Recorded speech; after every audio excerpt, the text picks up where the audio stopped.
Noun के बाद जो अगला है प्रोनाउन का टॉपिक आता है इसमें। तो प्रोनाउन वाला टॉपिक जो है देखते हैं और एक एक करके ही इसका सेक्शन लेके चलते हैं प्रोनाउन वाला। तो जब मैं प्रोनाउन जहाँ तक बात करें, आप सबने इसका डेफिनेशन के बारे में तो पढ़ा होगा प्रोनाउन क्या है। तो जैसा इस वर्ड से शो हो रहा है प्रोनाउन, प्रोनाउन नाउन का ही दूसरा रूप होता है। डेफिनेशन की बात करें तो it is a word used in place of a noun. सीधी सी बात है, जो नाउन के स्थान पर यूज किया जाए वो प्रोनाउन होता है। प्रोनाउन की श्रेणी में चलते हैं हम, तो देखिएगा जैसे ही, सी, ये सब प्रोनाउन है। दे, ये प्रोनाउन कहे जाते हैं। अब ये क्यों आया ग्रामर में, क्यों बनाया गया, हम इसे क्यों पढ़ते हैं, इसकी जरूरत क्या है। आपने पीछे वाले मेरे जो नाउन वाले पार्ट में आपने पढ़ा नाउन क्या है, मैंने उसमें समझाया था कि नाउन हर एक चीज नाउन है और एक एक करके नाउन बताया था। Noun, proper noun, common noun, collective noun, married noun और एब्स्ट्रैक्ट नाउन, ये बताया था उसमें। अब नाउन के बाद अगला हिस्सा प्रोनाउन का आया। क्यों आया? क्योंकि किसी भी वर्ड का अगर हम बार बार दोहराते हैं तो उसके दोहराने से क्या होता है, उस लैंग्वेज में जो उसका लैंग्वेज की खूबसूरती है वो कम होती है। दोहराव नहीं होना चाहिए। जैसे एक सेंटेंस में लिखता हूं, थोड़ा सा मैंने लिखा, राम इज इल। राम क्या है? बीमार है। और इसी में आगे आगे लिख देता हूं मैं, राम कैन नॉट, इसमें लिख दिया मैंने, Ram can not go there. Ram वहां नहीं जा सकता। उदाहरण भी समझिए, मैं राम बीमार है, राम वहां नहीं जा सकता, इसमें दो बार मैंने नाउन का ही यूज कर लिया। ये दोनों के दोनों प्रॉपर नाउन है। अब यहां दिक्कत ये आ रही है, एक बार जब मैंने नाउन लिख लिया तो दोबारा इसको बोलना सही नहीं था। Ram is ill, Ram can not go there, Ram can, ये सब एक बार अगर आप नाउन का यूज सेंटेंस में कर लेते हैं तो उसी के लिए दोबारा अगर सेंटेंस में यूज करें तो आप प्रोनाउन का यूज करिएगा। ये ध्यान रखने वाली बात होती है। तो प्रोनाउन क्या है? जो नाउन के लिए ही यूज किया जाए वो प्रोनाउन होता है। प्रोनाउन के बारे में मैंने एक बार और बताया, फिर बताता हूं मैं, प्रोनाउन का कोई अपना वजूद नहीं होता। निश्चित रूप से प्रोनाउन कोई ना कोई नाउन ही होगा। अगर मैं बोलता हूं ही, तो ही किसी न किसी बॉय, मैन, डॉक्टर, टीचर को बोला जाएगा, वो भी एक नाउन है। अगर सी बोलता हूं मैं तो गर्ल के लिए, विमेन के लिए, टीचर, डॉक्टर, किसी के लिए बोला जाएगा, वो भी एक नाउन है। दे हो या कुछ भी हो, प्रोनाउन जब भी बोला जाता है वो निश्चित रूप से कोई ना कोई नाउन होता है। तो प्रोनाउन कुछ नहीं होता बल्कि एक नाउन ही होता है। और नाउन के दोहराव से बचने के लिए, बार बार उसके रेपिटेशन से बचने के लिए हमने प्रोनाउन का यूज करना होता है सेंटेंस में। ये प्रोनाउन के बारे में कुछ था। तो इसी क्रम को मैं आगे बढ़ाऊं तो सबसे पहले हम क्या करते हैं, इसी उसमें पर्सनल प्रोनाउन देखते हैं। पर्सनल प्रोनाउन, पर्सनल प्रोनाउन ये पहला इसका पार्ट है, हिस्सा है पर्सनल प्रोनाउन। इसी में आप देखते हैं आई है, वी और फिर दे, यू, ये सब के सब पर्सनल प्रोनाउन में यूज किए जाते हैं। शी और फिर ही, ये आते हैं। अब ये सब पर्सनल प्रोनाउन हैं। आई, वी, दे, यू, शी, ही, ये पर्सनल प्रोनाउन होते हैं हमारे। अब इनको पढ़ने के लिए इनका क्या इंपॉर्टेंस है, इनको क्यों पढ़ना चाहिए, कंपटीशन में किस तरीके से पूछे जाएंगे, आपसे किस तरीके से यूज कराए जाएंगे, वही हम सब बात करने वाले हैं इस पे। सबसे पहली बात जो इसमें पूछी जाती है, मैं आपको बताना चाहता हूं, इसमें क्रम को लेकर प्रॉब्लम रहती है। क्रम क्या है? जब इंग्लिश में हम बात करें उसी क्रम को हम ऑर्डर बोलते हैं, या हिंदी में हम कहें तो क्रम। अगर ये एक ही सेंटेंस में हमें यूज करने हो, एक सेंटेंस में ही ये प्रोनाउन यूज करने के लिए आ जाएं, तो इनका क्रम क्या रहना चाहिए? तो क्रम को लेकर इशू बनता है। लेकिन उससे पहले मैं एक और बात बता दूं, क्रम आप जब ही यूज कर पाएंगे जब आपको अच्छे से ये पता हो कि इसमें पर्सन्स कौन से होते हैं। तो पहले पर्सन्स को देखते हैं। पर्सन की बात करें तो इसमें आप पर्सन फर्स्ट पर्सन में रखते हैं आप इसको, दूसरा सेकंड पर्सन और फिर थर्ड पर्सन। इनको तीन भागों में बांट दिया गया है। कुछ इसमें से फर्स्ट पर्सन होंगे, कुछ सेकंड पर्सन होंगे, कुछ थर्ड पर्सन होंगे। जो पहले से ग्रामर पढ़ रहे हैं उन्हें पता चल गया होगा मैं क्या बताने वाला हूं यहाँ पर। इनको हमने तीन भाग में बांट लिया। उसके बाद केस यानी कारक की बात करें तो सब्जेक्टिव केस में भी कुछ को डिवाइड किया गया है, सब्जेक्टिव, और फिर उसके बाद दूसरा ऑब्जेक्टिव केस में भी इनको डिवाइड किया गया है, ऑब्जेक्टिव, सब्जेक्टिव और ऑब्जेक्टिव में। पॉजिटिव में हम इनको यूज करते हैं, ध्यान रखिएगा। तो इस तरीके से, हालांकि ये एडजेक्टिव बन जाता है। अब देखें हम किस तरीके से इनको डिवाइड किया गया है। तो आइए चलते हैं एक एक करके, एक टेबल बना लेते हैं। तो अब सब्जेक्टिव केस इसमें क्या क्या है, फर्स्ट पर्सन में आए तो आई देखिए फर्स्ट पर्सन में आता है, और वी, इसको ये दोनों फर्स्ट पर्सन होते हैं, आई और वी, यानी बोलने वाला फर्स्ट पर्सन होता है। अब वहीं दूसरी ओर देखें तो यू जो है वो सेकंड पर्सन होता है, और बचता है ही, शी, और इसके बाद इट, सॉरी, और दे, ये सब थर्ड पर्सन में आते हैं। अब इन्हीं को हम, इसका आई का जब ऑब्जेक्ट लिखेंगे तो मी हो जाएगा, ये मी ऑब्जेक्टिव केस में हमने लिख लिया, और वी का ऑब्जेक्ट हम लिखेंगे तो ये अस हो जाएगा। यू के लिए ऑब्जेक्ट के रूप में यू ही रखा जाता है, और ही के लिए जब हम इसमें ऑब्जेक्ट में रखेंगे तो हिम हो जाएगा ये, और सी के लिए फिर हर, और फिर इट, और देन दे के लिए हम देन में चेंज कर लेंगे। ये ऑब्जेक्टिव केस हो गए सब, ध्यान रखना है, सब्जेक्टिव ऑब्जेक्टिव। इस टेबल को बहुत काम के देखिए, ये टेबल यूं पढ़ना जरूरी है, इसकी जरूरत सिर्फ यहीं पर नहीं है। जब आप नरेशन में डायरेक्ट इनडायरेक्ट पढ़ते हैं तो इसके बिना आपसे कुछ नहीं होगा। जो ग्रामर पढ़ रहे हैं उन्हें पता होगा मैं कहां बोल रहा हूं। दूसरी, अगली बार जब पैसिव आप बनाते हैं तब भी कहीं ना कहीं आपको इसकी जरूरत पड़ती है। इससे अगली बार जब आप इसका यूज करते हैं सेंटेंस में तो बेहद जरूरी है कि आप सावधानी बतौर, आपको पता होना चाहिए कि लेट के बाद आपको ऑब्जेक्ट रखना है या फिर सब्जेक्ट रखना है। अगली बात आ जाती है पॉजिटिव केस में हम, तो अब देखें माई, और फिर ये आ जाता है। लेकिन जहां तक मेरा सवाल है, मैं जहां तक मैंने ग्रामर में स्टडी किया है, मैं इस वाले पोर्शन को खुद अपना बुक्स में सब में ये प्रोनाउन वाले सेक्शन में मिलेगा आपको, मैं इसको नहीं मानता कि ये प्रोनाउन है, ये एडजेक्टिव है। किस तरीके से एडजेक्टिव है? हर वो शब्द जो नाउन को क्वालिफाई करता है वो एडजेक्टिव बन जाता है। अब देखिए आपने इस तरीके से लिखा माई पेन, तो आप खुद बताइए यहाँ पर माई क्या है? एडजेक्टिव हुआ। तो हम इसे प्रोनाउन वाले सेक्शन में नहीं पढ़ने वाले, इसको यहाँ बाद में डिस्कस करेंगे। पहले हम इसको क्लियर करें, पहले आ जाए फर्स्ट पर्सन की बात करें तो आई और वी फर्स्ट पर्सन होते हैं। सेकंड पर्सन की बात करें तो यू क्या हुआ? सेकंड पर्सन हुआ। और अगर आ जाए ही, शी, इट, दे, ये सब क्या हुए? थर्ड पर्सन में हो जाते हैं। तो ये इस तरीके से हमने फर्स्ट पर्सन, बोलने वाला फर्स्ट पर्सन, सुनने वाला सेकंड पर्सन, और जिसके बारे में बात चल रही है वो क्या हुआ? थर्ड पर्सन हो गया। इस तरीके से तीन भागों में हमने इसे डिवाइड कर लिया। अभी हमसे किस तरीके से पूछा जाता है देखिएगा, जो उसके इसमें कॉम्पिटिशन में जो प्रॉब्लम होती है वो किस तरीके से बनती है। अब जो मैंने एक बात कही थी आपसे अभी कि इसका क्रम पूछा जाता है, क्रम ये पूछा जाता है इसका कि इसका ऑर्डर क्या रखें। अगर एक ही सेंटेंस में सब आ जाए तो क्या क्रम रहना चाहिए। जैसे मैं वह तुम ईमानदार हैं, तो अब इसका क्रम क्या रहना चाहिए? तो दो क्रम इसके होते हैं। पहला तो 2 3 1, यहाँ 2 का मतलब सेकंड पर्सन है, 3 का मतलब यहाँ थर्ड पर्सन से है, और 1 का मतलब यहाँ पहला रूल तो ये हुआ आपके लिए 2 3 1, यानी 231 आप हिंदी में बोल सकते हैं। तो पहला तो ये हुआ, इस क्रम में आप रख सकते हैं इसके लिए। इसका मतलब ये हुआ 2 का मतलब यहाँ सेकंड पर्सन, यहाँ देखिए आप सेकंड पर्सन में क्या है? यू है। तो पहले आपको यू लाना होगा, यू, और फिर थर्ड पर्सन लाना है। थर्ड पर्सन में क्या आ जाएगा? ही, तो यू ही। और फिर क्या लाना है आपको? First person. फर्स्ट पर्सन में क्या आ जाता है? आई, यू, ही एंड आई। इस तरीके से हमने रखा। अब फिर आ जाएगा आर, ऑनेस्ट, जो भी है यहाँ इससे कोई फर्क नहीं पड़ता। फर्क ये पड़ता है, तो अब आपने देखा जब आप कोई पॉजिटिव बात करें, सकारात्मक बात करें, जब बात कोई नेगेटिव ना हो, तो फॉर्मूला 231 यानी 2 3 1, पहले सेकंड पर्सन फिर फर्स्ट पर्सन, और फिर सॉरी पहले सेकंड पर्सन फिर थर्ड पर्सन, उसके बाद फर्स्ट पर्सन लाना होगा। तो हमने सेकंड पर्सन के रूप में यहाँ यू रखा, फिर थर्ड पर्सन ही हो गया, और फिर फर्स्ट पर्सन हमारा क्या हो गया? आई हो गया। इस क्रम में हमें रखना है। लेकिन जब हमसे ये परीक्षा में पूछा जाएगा तो इसमें इस तरीके से नहीं पूछा जाएगा। तो ये गलती हमारे लिए ये देता है वो।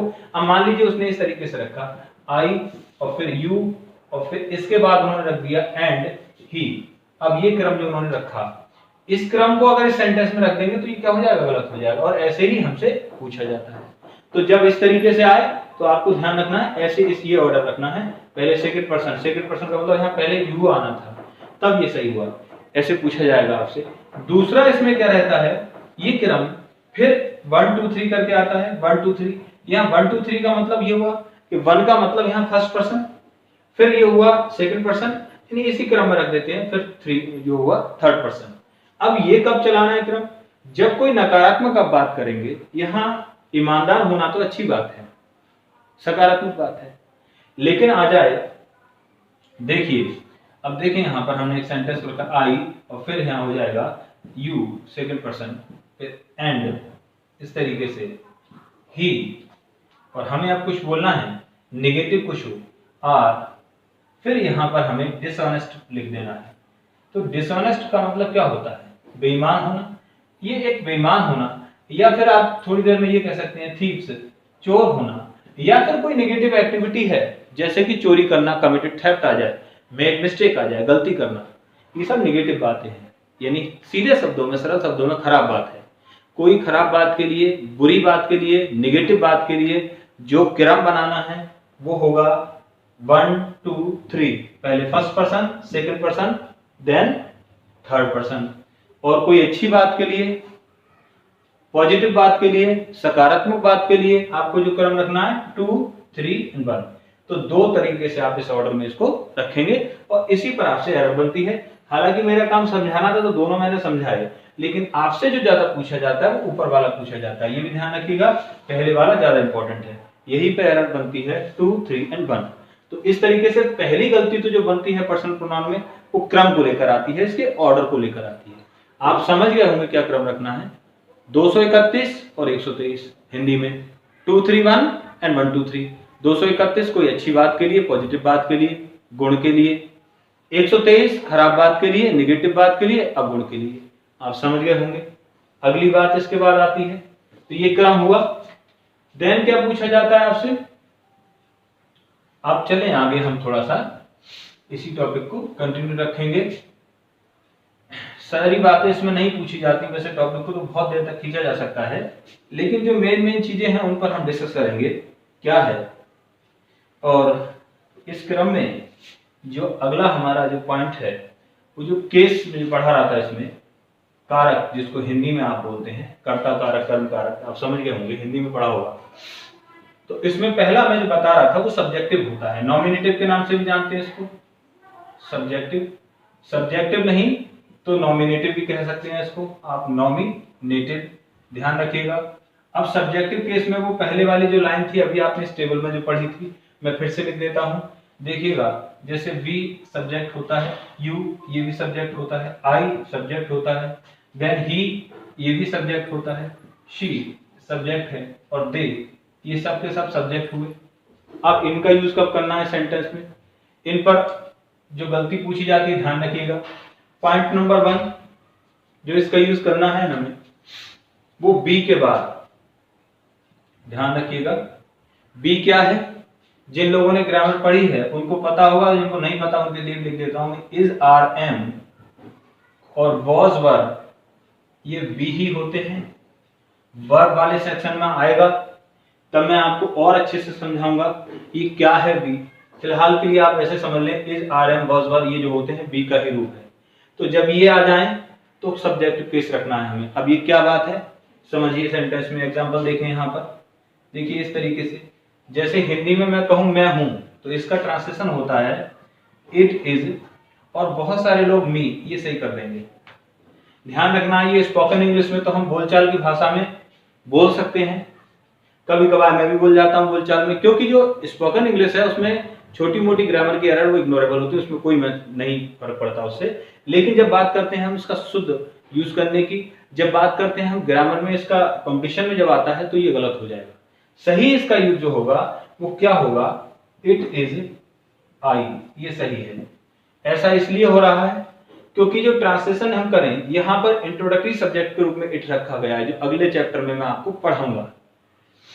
एक एक करके आपको चीजें आसानी से समझ में आने लगेंगी, क्योंकि कहीं ना कहीं ये ग्रामर मिक्सचर है, कॉम्बिनेशन है हर चीज का, तो हर चीज का यहाँ महत्व है। तो जो इट का यूज है वो इंट्रोडक्ट, यहाँ सब्जेक्ट नहीं है ये। देखिए यहाँ पर मैं हूं, तो आपने जो मैं लिखा है यहाँ पर वो कर्ता के रूप में लिखा है। तो इस तरीके से जो सब्जेक्ट है वही केस रखना है, इट इज आई सही होगा। तो जो आप देखिएगा इज आ गया, तो मैंने आपको बताया इज आ जाए तो कौन सा केस रखना है? सब्जेक्टिव केस, इसलिए यहाँ पर इट इज आई सही होगा। और ये बहुत बार आता है इस तरीके से। देखिए अगर मैं उसके स्थान पर, तो ऐसे भी आ जाता है, इफ आई वर हिम, ऐसे आ जाता है। ये फिर गलत हुआ आपसे।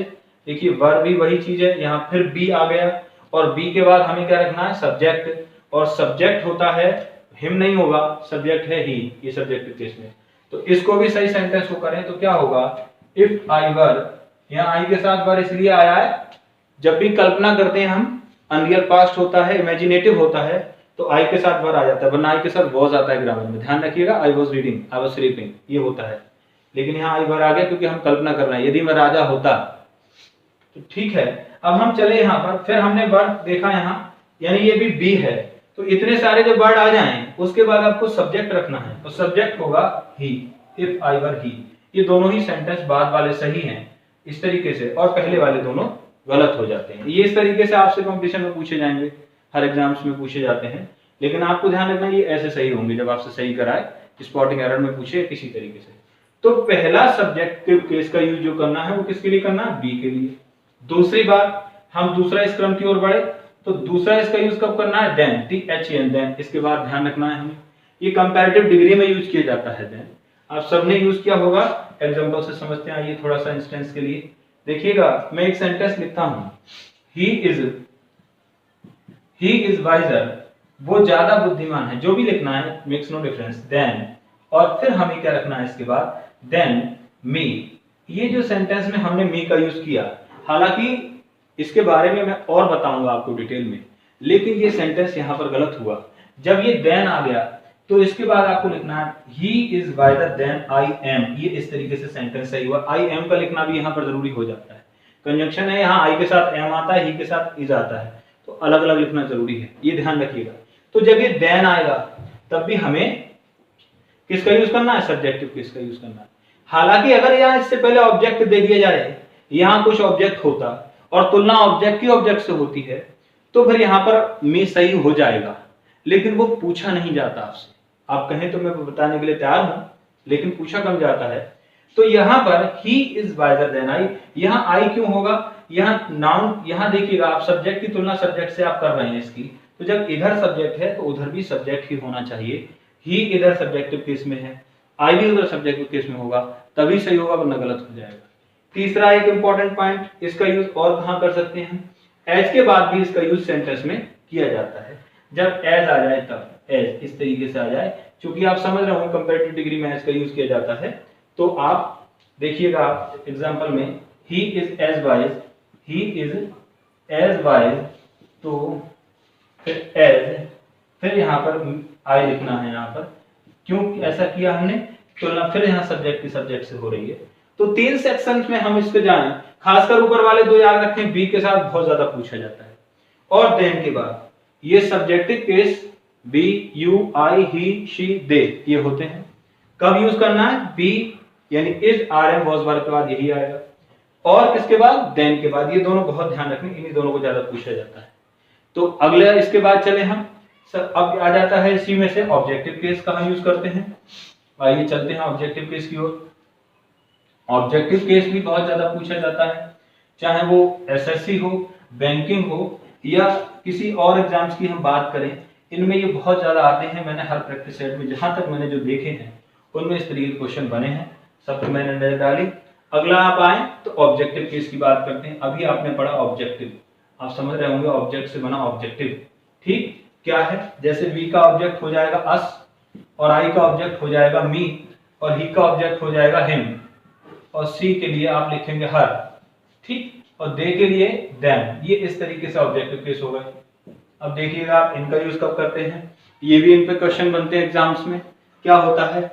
Late me tell you one more time right now, you know here we have some object written here, so let me put some examples. आओ कुछ उदाहरण के साथ देखें।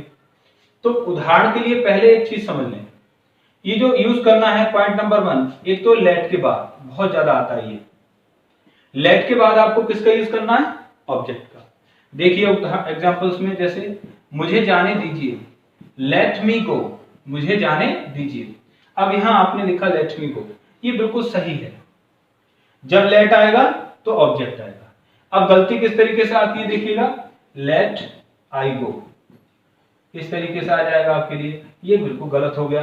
लेट के बाद सब्जेक्ट नहीं आता, लेट के बाद ऑब्जेक्ट रखना पड़ता है। अब ये मैंने एक छोटा सा सेंटेंस रखा है समझाने के लिए, जब कॉम्पिटिशन में आते तो बड़े सेंटेंस होते हैं, तब भी ध्यान रखिएगा जब जब लेट होगा तब भी आपको क्या रखना है? ऑब्जेक्ट रखना पड़ता है, ठीक। अगला लेट के बाद ध्यान रखिएगा, दूसरा इसका यूज कहां करते हैं, बहुत इंपॉर्टेंट है। प्रीपोजिशन के बाद आपको किसका यूज करना है? प्रीपोजिशन के बाद आपको फिर पहला लेट के बाद, दूसरा प्रीपोजिशन के बाद आपको ऑब्जेक्ट का यूज करना है। किस तरीके से? अक्सर हमसे गलतियां हो जाती हैं। देखिएगा, बिटवीन, आप सब समझ रहे होंगे, बिटवीन एक प्रीपोजिशन है जो दो के लिए आता है, दो वस्तुओं के लिए, राम और श्याम, इंडिया एंड पाकिस्तान, वहां बिटवीन का यूज करते हैं। बिटवीन, देखिए you, between you and I, ये लिख दिया इस तरीके से सेंटेंस, और ये कहीं पूछा गया है हु इज बेटर या कुछ लिख दीजिए, आगे से कोई फर्क। मेरा फोकस है यहाँ पर आपको समझाना, यहाँ ध्यान दीजिएगा।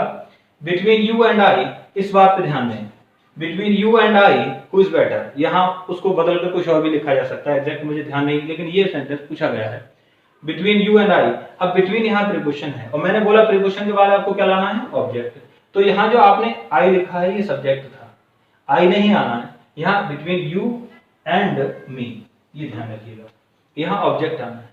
तो इस तरीके से ऑब्जेक्ट जो है, ऑब्जेक्टिव केस आना है किसके बाद? प्रीपोजिशन के बाद। जब भी कभी प्रीपोजिशन आए उसके बाद भी ऑब्जेक्ट रखा जाना चाहिए। आप समझ पा रहे होंगे इस बात को भी, यहाँ पर क्या आएगा? ऑब्जेक्ट आएगा। तीसरी बात इसके बाद क्या है?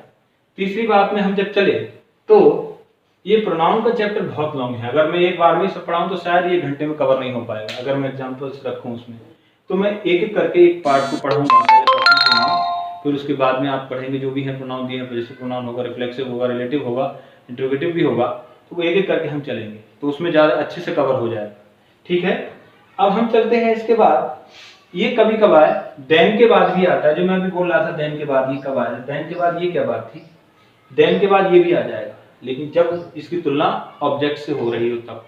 देखिए एग्जांपल्स के थ्रू, ही, अब देखें आप, ही हेल्प्स, वो मदद करता है, यू, मोर देन। अब यहां पर अगर आपने आई लिख दिया तो गलत हो जाएगा। क्यों? देखिए तुलना यहां से नहीं हो रही, अब तुलना ऑब्जेक्ट से हो रही है। ये भी ऑब्जेक्ट है, यहाँ पर ये यू ऑब्जेक्ट लिखा है, तो आपको भी क्या लिखना है? यहाँ पर ऑब्जेक्ट ही लिखना है। अब आई जो है वो सब्जेक्ट था, यहाँ मी जो है वो ऑब्जेक्ट हो जाएगा। वो जो आपको देखिए दूसरा सेंटेंस में पहले वाला भी लिख देता हूं, जिसमें मैंने एक जगह आई किया था, वो देखिएगा, ही इज वाइजर, मैंने ऐसे लिखा, अभी ऊपर आपने पढ़ा हो तो, he is wiser than I. तो यहाँ पर आई से क्यों बताया मैंने? यहाँ तुलना सब्जेक्ट और सब्जेक्ट की हो रही है, तो यहाँ पहले सब्जेक्ट था तो बाद में भी सब्जेक्ट रखिएगा, दोनों एक से रहेंगे, इक्विवेलेंट समकक्ष रहना चाहिए, बराबर रहना चाहिए। लेकिन ऊपर वाले सेंटेंस में देखिए आप, तुलना सब्जेक्ट की नहीं हो रही, ये ऑब्जेक्ट है यहाँ पर, तो इसकी तुलना ऑब्जेक्ट से हो रही है, तो दोनों जगह जब यहाँ ऑब्जेक्ट है, ये भी ऑब्जेक्ट रखिएगा। आई होप आप समझ गए होंगे। जब तुलना ऑब्जेक्ट की हो तो दोनों तरफ देन के बाद भी ऑब्जेक्ट हो, सब्जेक्ट की हो तो इसके बाद भी सब्जेक्ट हो। और दूसरी बात मैंने बताया था, प्रीपोजिशन के बाद भी ऑब्जेक्ट रहता है, लेट के बाद भी ऑब्जेक्ट रहता है, ये बहुत ज्यादा पूछा जाता है। अगला प्रोनाउन है हम अगले वीडियो में डिस्कस करेंगे। For watching this video.